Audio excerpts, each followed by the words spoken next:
Shooting it raw? Yes. Shooting it raw.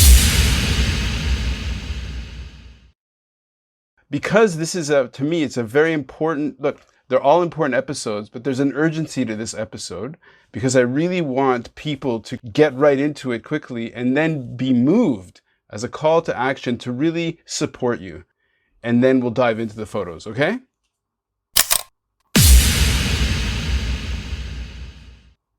Yeah, thanks, Ran.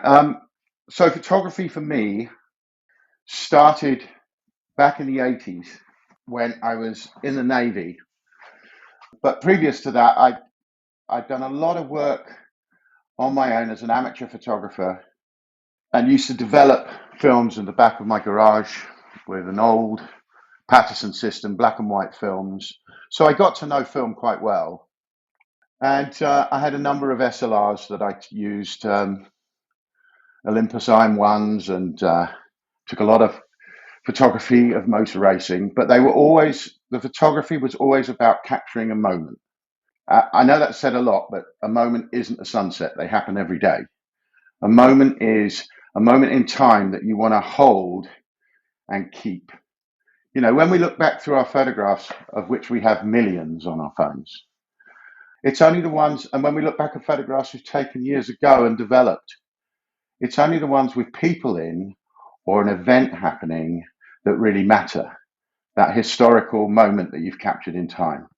So that's kind of what photography means to me. I then joined the Navy as an aviator, as aircrew in helicopters, and took that photography then and did a ship's photographer's course that Navy pays for, and took lots and lots of moments in time of people.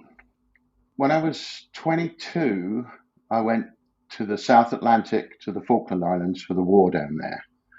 And every day from the back of my aircraft, I would shoot a roll of HP5, high-speed Ilford black and white film. Unfortunately, and one of my biggest regrets is that those rolls of film, probably 100 rolls of film, were stolen when they're on board the aircraft carrier. And only one remained in my side pocket of my flying overalls, which when I developed it, I realized that the rest of them would have been amazing. No journalists or photographers were allowed to the South Atlantic. The press was limited to about 4 or 5 journalists, and very few photographs got back other than those that were taken by people on board ships. So that's my biggest regret. But in answer to your first question, it's all about capturing the moment and people. So when I was recently in Poland, I took photographs at a refugee center and at Warsaw Central Station, but I couldn't go up and be voyeuristic and take close-ups of people. Their pain and I suppose the chaos that they were in. It would be rather like taking a photograph of a mother, a family, and this belittles it a little. But if you can imagine someone running for an aircraft, a flight, and saying, "Oh, would you mind stopping a minute so I can take a picture of you?" It just wouldn't work. So both photographs capture a moment in time, but from a very great distance.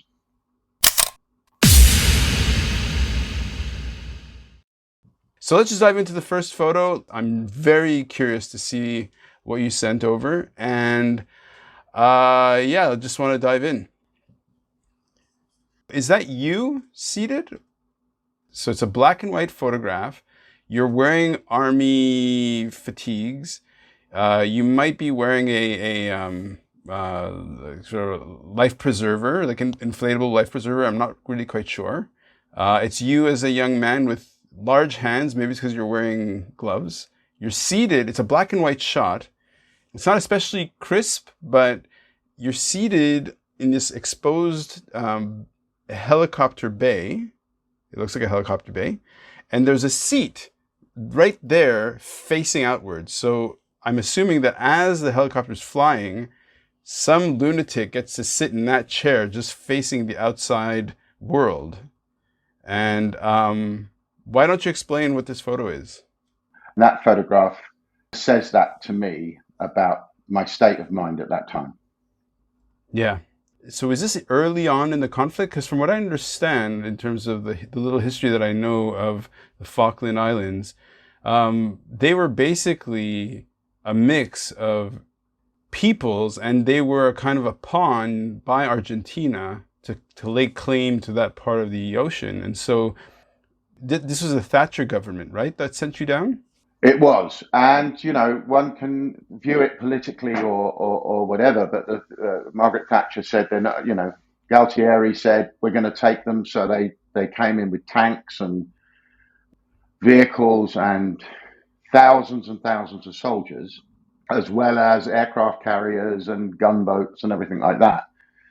And Margaret Thatcher asked the First Sea Lord whether we could take it back, and he said, "Yes, we can." And then we got this whole armada of state-of-the-art warships to cross-channel ferries, roll-on, roll-off ferries, sailing south to the South Atlantic, accompanied by all the various tankers and logistics.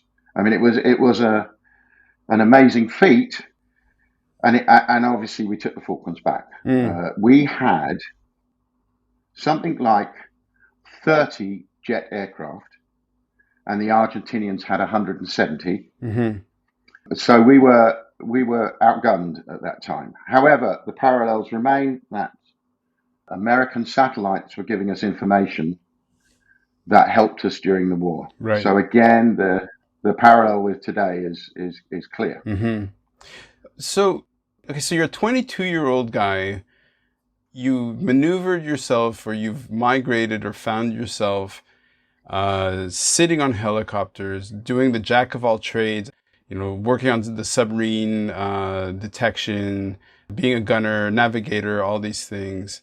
And in the photograph, which is a very haunting image because it's a super close cropped shot of this helicopter. And how early on was this in terms of your tour down there? Was this at the beginning? Was it in the middle? Was it at the end? And by that point, what was your mindset like? I mean, as a 22-year-old, your brain isn't even fully baked. So what's going on? So that was taken in the middle of the conflict. After we had gone into the Falklands, I think it was taken around the 21st of May. And the 21st of May, no, sorry, 25th of May. I know the date because it's the 25 de Mayo. So what had happened is that we had sunk one of their huge warships. Okay. With a submarine. We torpedoed one of their warships, the biggest in their fleet. And that caused the whole of the Argentine fleet to go back to its ports and never to come back out again. Oh, wow. Which prevented a huge sea battle. Yep. Because that was what was going to happen. But that day, we knew that they would come back at us. And their Air Force then came out and sank HMS Sheffield. Oh, okay. With an Exocet missile. So we knew that the gloves were off at that point. And that was taken, I think, in the evening of that day. It was before the assault on the Falklands, where we went in to the land base, but it was after we'd started taking losses. Up until that point, it was all gung-ho. And after that point, that shows what my feelings were at the end of that day.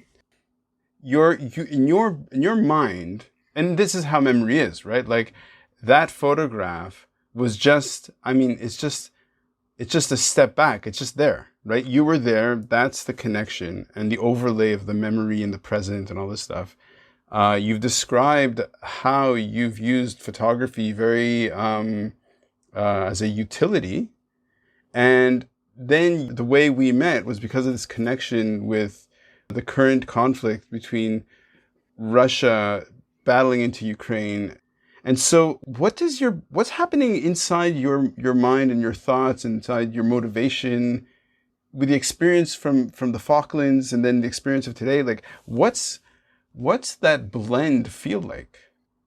I think it's visceral. I think what happened was when it started, I just felt when I started seeing the refugees coming out of Ukraine, and let's face it, now everyone's a photojournalist. Right, right. Everyone has a camera which has got high quality video, everything. And the images that were coming out of Ukraine of the refugees made me want to think about what I could do for them. Mm. And what's interesting is there's very few NGOs on the ground, but that photograph that I have Mm-hmm. created this feeling that I needed to be out there. Got it. I absolutely needed to be out there helping, but Mm. I knew that it was a drop in the bucket if I just went myself. So I got a flight out and used the things that had happened. In fact, that's probably photograph 2, which is a big change in life. Okay. Is that your segue to the next photo? Yeah, I guess so. Yeah.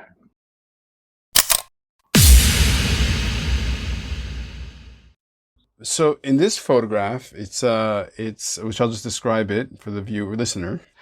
The moment is brutal, and what it is essentially, I guess you were walking right next to a downed helicopter that's completely smashed. So there's no person. So the grass is kind of the ground is kind of the tamped grass. It's black and white. It's black and white shot. There's like the full on machinery of a combat helicopter that's just been like just total, just destroyed. Rotors are split, broken, bent. It's very dramatic, and yet there's no frame of reference. It's not like we see this kind of thing every day. So what is this? Okay, so this photograph was taken in 1984. The Falklands had ended, and we were on exercise in Scotland. And we were exercising with the Norwegians and the Dutch and everything. And we were on a Dutch ship called the Poolster, and we were offloading the ship. Now, I'd survived the bombing and shooting in the war completely, but it ended in that aircraft on the 21st of June, 1984, in a field in Scotland. Mm-hmm. And the events were, the photograph was taken as I was kind of next to the aircraft waiting for the rescue and the ambulances. Wait a second. Wait a second. You were in that helicopter that fell, that downed, and you survived? Yes. Yes. Okay. Yes. Okay. Okay. Well. Okay. Okay. A life less ordinary. Yeah. That aircraft, it was a normal, bright, sunny day. 21st of June is the longest day of the year. We briefed at 4 o'clock in the morning. We were lifting loads. If you look around the base of that photograph, you'll see there's lots of wood. Yeah. Yeah. So we were lifting loads off of the ship into Lucas Air Force Base. Okay. And just disembarking the ship, taking all the boxes of tools and books and everything that a squadron needs to fly. Mm-hmm.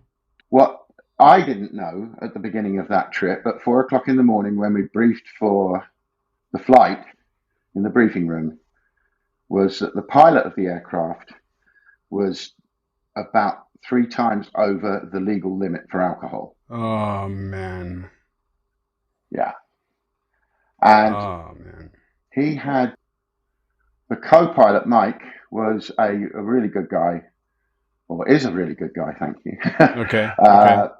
But the pilot of the aircraft was a very senior pilot going for his lieutenant commander, and we didn't know that he had been in a mess that night, drinking most of the evening until he went to fly. Okay. We took off with a load underneath, flew to the base, went up the River Tay, which is a small river, and flew into Lucas, dropped the load, went back to the ship to pick up a heavy load, flew back to the Air Force Base, and there was a queue of helicopters waiting for fuel. And he said, let's go and get fuel back at the ship, which was a perfectly reasonable thing to do. Right. We flew back to the ship, and the fuel pumps went down. That's the start of the accident. Mm-hmm. So I said, as a navigator, well, let's fly back, because I'd asked him if he was happy to navigate himself on a clear day. He said, yeah.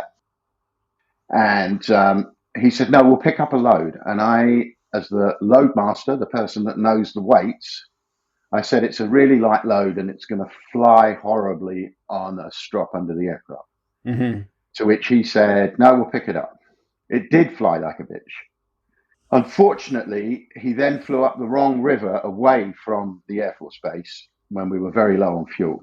Oh, no. And I, and I said, well, let's land in a field and we could get a tanker out to us to fuel us.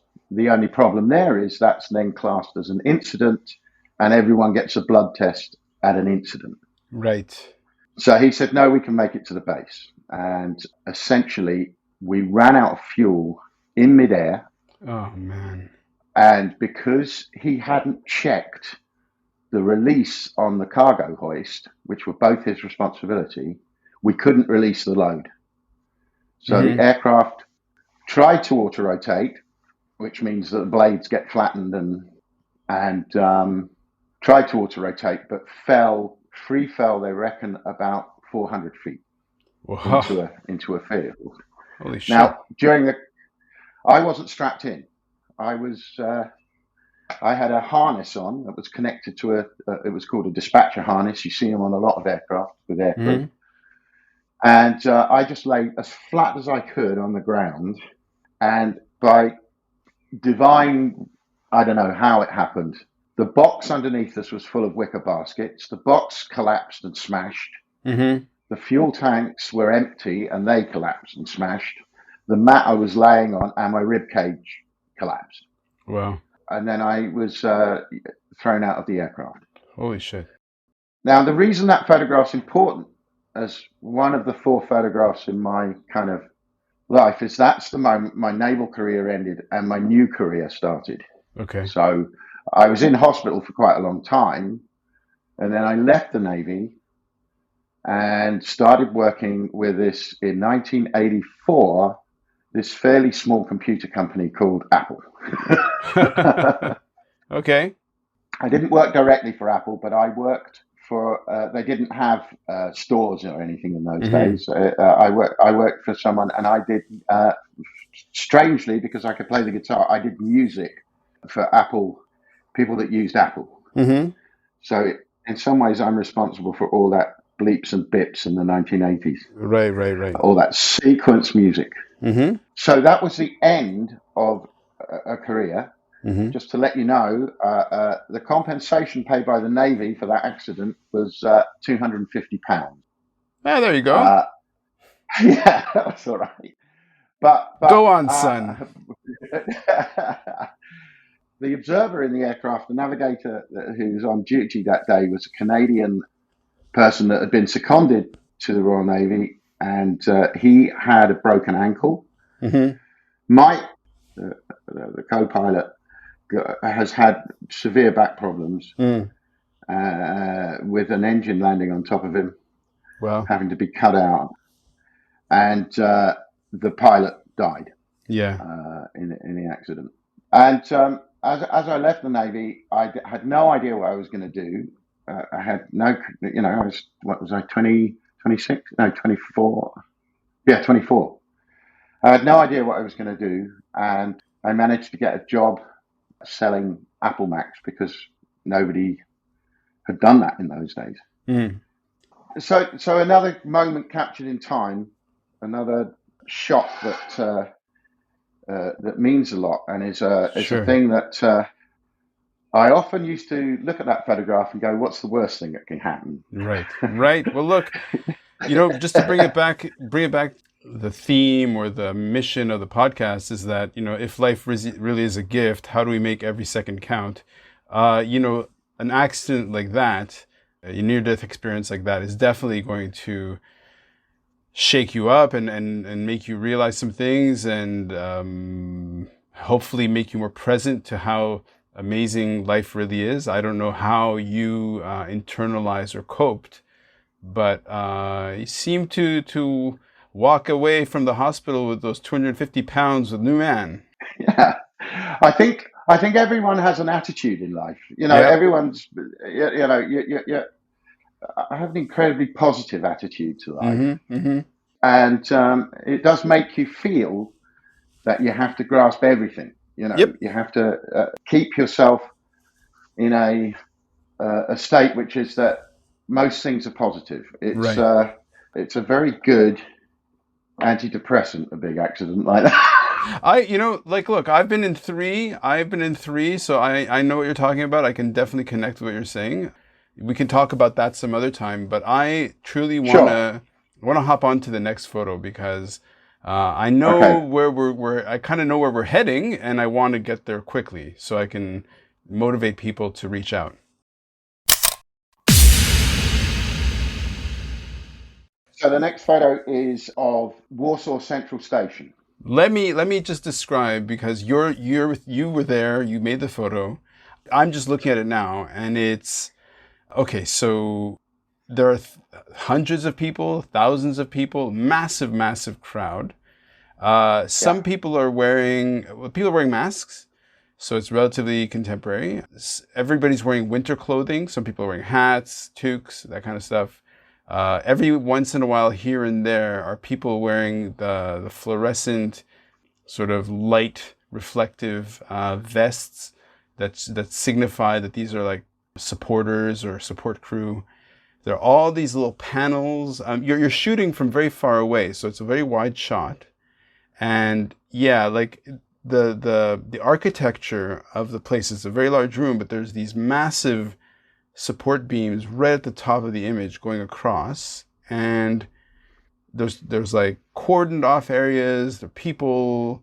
So why don't you explain to us where we are and what this is? Okay. So this is Warsaw Central Station with refugees coming in from Ukraine. They have got to the border. Somehow they've got to the border on trains.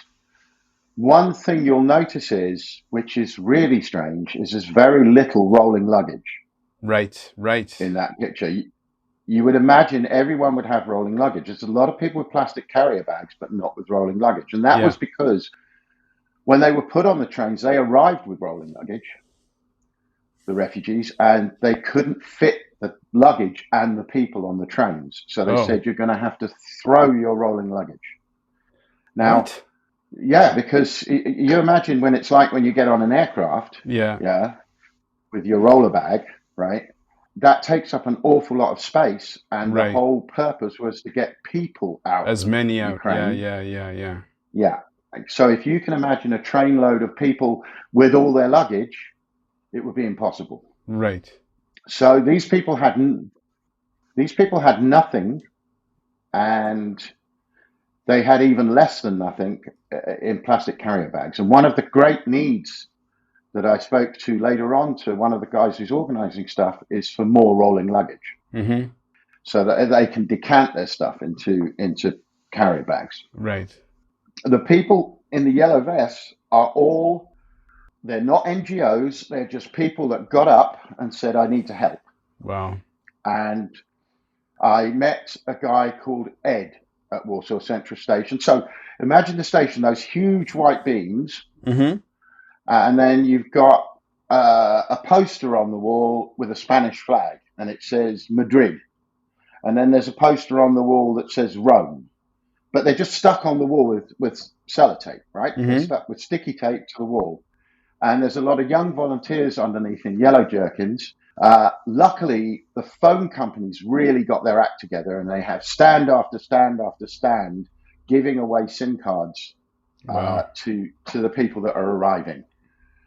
So there is a great need for two things when they arrive. One is rolling luggage, the other one is cell phones. Mm-hmm. So you landed there. You just like, okay, I'm motivated. I'm going to go. I'm going to try to help. And you just went, and you're just like what? How long did you plan to go for? Like, what was the preparation? What was going through your head to make you go out there? First of all, my first role was how can I help the most? Mm-hmm. So I started scrounging, phoning companies, and saying, I need stuff for Ukraine. Mm. And I used all my business contacts. I got Griffin to supply battery banks. I Mm. got a company called iBlazon to supply phone cables and battery banks. I got a company to supply backpacks. Mm-hmm. And then it just sort of snowballed, and people would phone me, and a guy phoned me and said, do you need sweatshirts? They're all brand new in boxes in my warehouse in Belgium. Wow. I said, how many have you got? He said, I've got 1.2 tons of sweatshirts in boxes you can have. Wow. So my next job was to get a supply chain going to Warsaw. And I phoned up an old distributor that I knew in Warsaw called Adam and said, can you give me some of your warehouse? To which he replied, of course. And I said, can you help me with your logistics? He said, of course. And he said, I'll put 2 staff on it as well. So he then started collecting stuff from all around Europe. Mm-hmm. And then, so really, my role wasn't to wear a gilet. Mm-hmm. It was to organize supply chains, logistics, Right. because Right. we've heard so much of the Russians not organizing logistics. Mm-hmm. So then I started to put a call out on Facebook for cell phones. Right. I said, please, can you supply cell phones? They can be old Nokias. They can be, as long as you've unlocked them and I have the unlock code for them and you've wiped them, send them on over to me. And my apartment now is full of cell phones. So, where are you right now? I'm in England at the moment. Okay. I've come back to the UK, and during the course of that station photograph, I got called by people who'd heard I was on the ground, some people from the front line, in fact, Mm-hmm. and they were organising and buying ambulances in Warsaw and getting them driven by Ukrainians to the front. Oh, wow. Yeah. So there was an awful lot of non-NGO just turn up Mm-hmm. and help. And I met this guy called Ed, who was a young student who had gone on holiday and decided to give his holiday to the central station in Warsaw. Mm-hmm. He had a Union Jack badge on.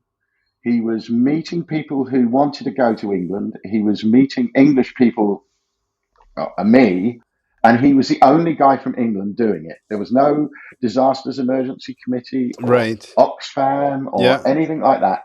Just a guy standing in the middle of the station with a Union Jack badge on, Mm-hmm. who I went to see. And that's early days. And when you have a disaster, be it an earthquake or something like that, it takes the NGOs time to do things, Mm-hmm. and Mm-hmm. you'll always find it's local help that Yeah. starts. Locally motivated people. So that really sums up that image. Right. So this photo, when was this photo taken? Just to give me a sense. 2 weeks ago. Okay. Okay. So, Yeah, okay. 2 weeks ago. Wow. Okay. So, and they're still coming, and they will still be coming. Yep. They are, that everyone thinks of Kyiv as being Ukraine, Mm. but some people have a 300 square meter farm that they live off in the Mm-hmm. countryside. Mm-hmm. They've got a couple of pigs and one car and maybe a phone if they're lucky. But Right. they are people that just live off a small holding. They don't, Mm-hmm. and they have then been thrown into this thing, and they arrive at the station, and people have impressions of what Ukrainians are like. There are people who are very old, who have dementia, who Mm-hmm. need wheelchairs, Of who course. things like that. Yeah. They're not all supermodels and good-looking people. Mm. They are poor Romany people. Mm. They're Well, there's a diversity. yeah. There's a total diversity and a total need for help from Mm-hmm. everyone. Mm-hmm. But when you think about it, I think most of the refugees, the largest portion of the refugees went through Poland. Yeah. And, you're looking at sort of the crowds are just immense. Yep. But the one great thing about that picture is I went outside Warsaw Station and there are tents outside with food and stuff that people are giving to them and everything like that. But the kids all seemed happy. Okay. The kids were incredibly resilient. It was the mothers that weren't resilient. The Well, kids had met other kids on the train and they were it yeah. was an adventure for them. Well, okay, so here's the thing that I see in the image. One, it's taken from far away, so it's hard to see, but look, the reality is mostly female, right? It's mostly Yeah, women in the image, a few kids yeah, here and there. One of the ugly realities that's coming up at the moment is that in a lot of these sort of let's help and shelter these kids, there are some, no, sorry, in a lot there are some, no, there are some stories coming out of some kids being taken advantage of, in terms of sex trafficking and all this stuff. And so it's, for me, it's heartbreaking and it's uplifting because people have mobilized to help, like you, people have mobilized to help. But like, what a disaster to happen. And these are people who are just living their lives. And then all of a sudden, it's kind of like a total nightmare, a total nightmare.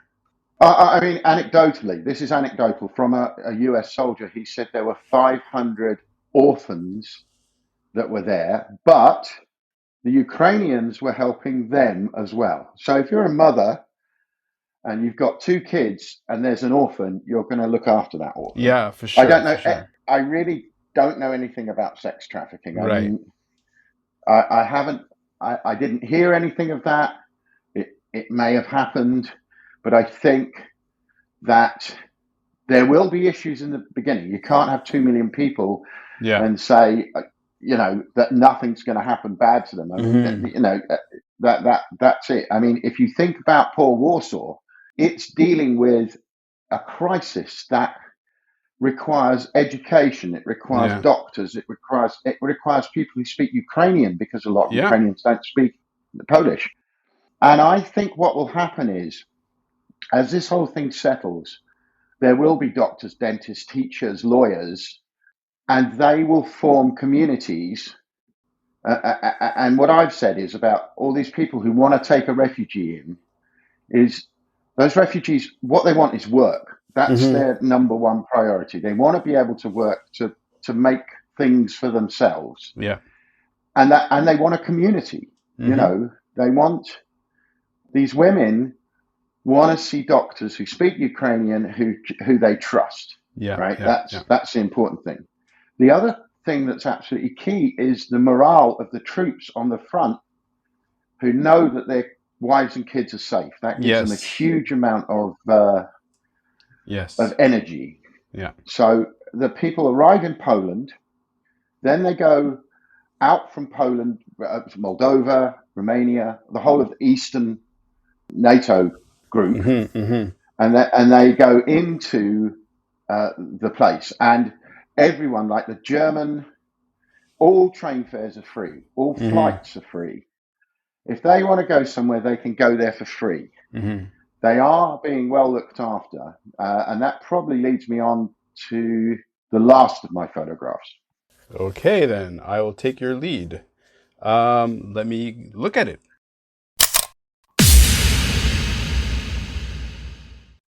I'm almost afraid to look. Okay, here we go. In this image, you're shooting from far away, and this reminds us of what you had said about, going there at this point. You don't want to be a voyeur by putting cameras in people's faces. You want to kind of stay back, not be the kind of the photojournalist who really kind of gets closer. But Yeah, in a way, the image from afar is respectful, and so it's an image of a very large, probably a gymnasium or a large center. There are cots arranged in a kind of loose grid. There are, mostly women around. There's one kid maybe. People with bags. You see like some like personal effects, like sleeping bags, backpacks. It's not an image of high tension because people are just like chilling out. But yeah. okay, why don't you take it from here? Okay, so this is an exhibition centre in the middle of Warsaw, one of a number of places which are called refugee receptions. Yeah. This is where the refugees arrive, and there's a creche. There's places where the kids can be, and the kids weren't in this picture because they were probably all in the creche. Okay. It was a beautifully sunny day, and this old exhibition centre had two Ukrainian flags flying at the gate and coaches arriving from the stations. And the people would then get off the coaches, and then this was a huge kind of warehouse of goods. It was well organized. There were places to get clothes. There were places to get food, baby food, feminine hygiene products, all the things that somebody would need to just chill out. Yeah, Yeah. exactly what Yeah. you say. The thing you don't get from that photograph is the scale of it. Mm. You're talking hundreds and hundreds of those beds. Well, some loungers mainly, Mm-hmm. camp beds, with no curtains between them. Yep. They're just places for people to go. Now, they can be there for up to 2 weeks in that place. Yeah. And it's a place where they know that they're safe and they know that they can get stuff. Mm-hmm. Thousands of bottles of water. It's more like, yeah, I can't really say, but there's also help for the people of Ukraine in Right. there. Right. So there I met a lady called Beata, who again was just a volunteer, and she was an organizer for the whole place, and she spoke English. And I met a guy called Marcin, who was organizing all the stores. Mm-hmm. And what was most important for me was, what do you need? You Right. know, we don't need old clothes because we have to sort them by size. We have to sort them by, you know, and everyone will give their old clothes. Sure. So that's why I got new sweatshirts in boxes by size. Right. If they were for men, they'd go to the front. If they were for kids, it's just a warm sweatshirt, hoodie, Yeah. right? Yeah. A hoodie, right? Yeah. A piece of clothing that's pretty ubiquitous and everyone can wear, and it'll keep you warm. Exactly. But there was a great sense of, it was quiet. It was very quiet. And there was just a hive. It was a hive of activity in giving these people things before they went on. And then the Sure. big car park outside had coaches arriving to take people to where they wanted to go. Mm-hmm. So if you can imagine, that's a central point. And Yeah. the Polish have been, I think everyone's got immense respect for the Poles. Yeah. They have just done a cracking job. Mm-hmm. There were people organizing, sat at desks with pieces of paper, speaking to people, understanding what they needed, what they wanted. But it didn't have an atmosphere of bureaucracy about it. Okay. It had an atmosphere of, Let's get it done. we're here to help. Yeah. Yeah. So, Andy, like, just because I have to also look at, in terms of our conversation, in terms, like, for me, it's about the call to action, about getting people to kind of pick up, motivate. So in the show notes, I'm going to have the links. You sent me two charities that are directly connected to sending stuff or supporting. Yeah. But supporting, yeah. Now, if somebody is listening to you and appreciates your energy and your experience, and what can they do? What would a perfect result or outcome from somebody listening to this podcast result in? Well, number one is Hong Kong is a amazing manufacturing base, or base for organizing manufacturing in China. Yeah. So one of the great needs that they have is tourniquet straps. Okay. Explain what that is. A tourniquet strap is a strap that, if someone is badly injured in the awful sort of war medicine thing, they can put round a leg or an arm to stop blood flow and save a life. Mm-hmm. Okay. and they need those. They're carried personally by everyone in a medic kit, and they are able to, stop blood loss. Wow. Yeah. They're a really important part of the whole thing, and this isn't going away anytime soon. I can tell you, this is not over. But a tourniquet strap will definitely get someone from a battlefield to a medical center, and they'll be alive. Okay. And that was one of the things that Martin told me that was needed. Got it. They can go. They can contact me. I can give my email address over. I just don't want any fifth columnists getting in touch with Sure. me. That's I can give the contact of the distribution center in Warsaw, and they Right. can make sure that they get out of there in the right direction. I can put that in the show notes. Yeah, sure. I'll ping that over to you. Sure. The other thing, which is a bit more difficult to ship, in some sort of collapsible rolling luggage. So, Okay. yeah, something that can be taken, and that would be great. Yeah. And then, of course, cell phones, which someone doesn't need anymore. If the battery is getting low on your iPhone or whatever, you probably just put it in a drawer somewhere and forget about it. Yeah. But as long as you wipe it and wipe the security code off it, so wipe the phone, reset it completely. Yeah, reset it. Yeah, factory reset.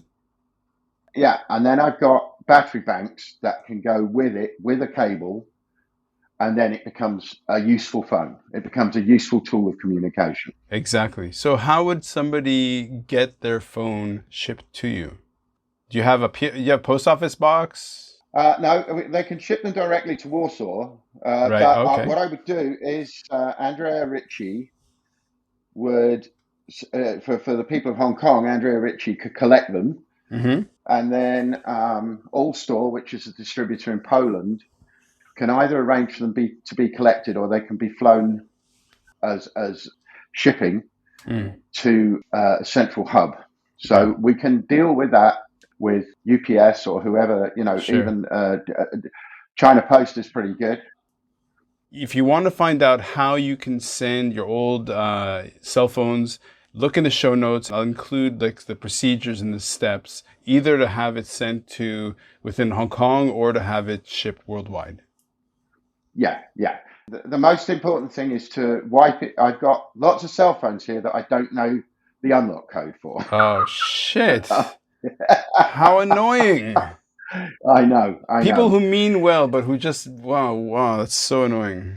And the other thing is, I've got lots of old Nokias, which are amazing. I just charge them up and they seem to last forever, those things. Yep. The people in Warsaw will change the language to Ukrainian. So they will get the language changed to Ukrainian, and then they will go to Martin, who will get them to the right place. Right.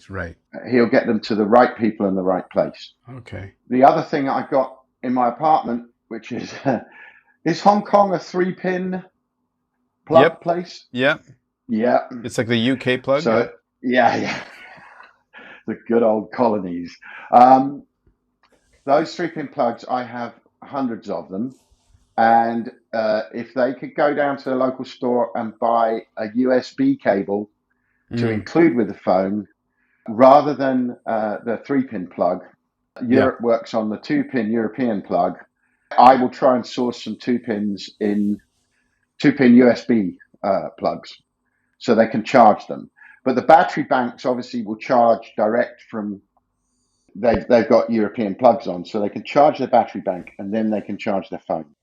Even if your battery's dying, I'm trying to source a group of people to strip the phones. If the battery's bad, replace the battery, things like that. So it doesn't really matter. It's just getting them unlocked, and that's important.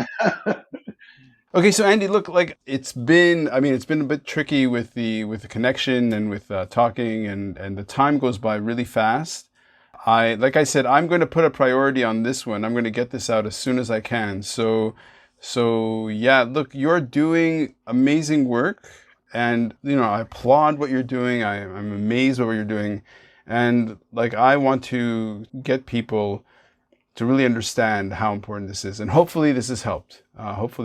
So I have to say, I have to thank you so much for your time and your energy and for your dedication. You're a good man. No. Well, I think there are tens of thousands of good people around at the Just moment. Just read the teleprompter. It says, "Oh, thanks, Ran. Thank you." That's all you have to say.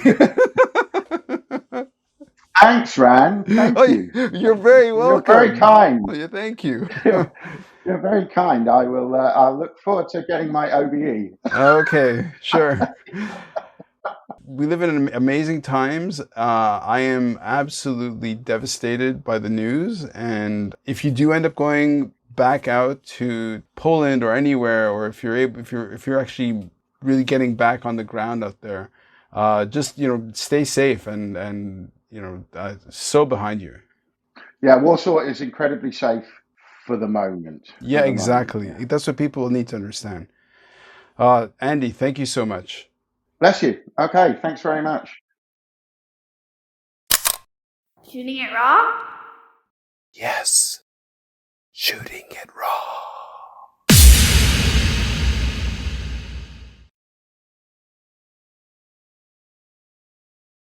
Podcasting remotely can be a real pain. It's quite challenging, but it doesn't have to be. Zencastr has this all-in-one web-based platform and makes the process really quick and easy. That's the way it should be, right? Just focus on the podcast. So let's talk about the quality and the challenge of recording online. So Zencastr gives crystal clear sound and really nice HD video. I know I don't use it, but it's there. Now, that's not even to mention how easy it is to use. Like even for my guests that aren't even that tech savvy. There's nothing to download. They just click on the link and start recording. Zencastr is all about making your podcasting experience easy, and everything from local recording to automatic post-production in the tool. You don't have to leave your browser to get the episode done. Maybe you want to make podcasts as well. I mean, I think it's a great idea personally. Obviously, I'm running one. I think you should make one too. It's easy. Just do it. I actually use Zencastr. If it sounds great, that's because the platform works. And if it sounds like crap, that's because I've done something wrong. But Zencastr really does give me amazing quality for my guests. If you go to zencastr.com/pricing, blah, blah, blah, and enter this promo code, look, it's already long and confusing, and I'll just make it easier by putting the link and the promo code in the episode description.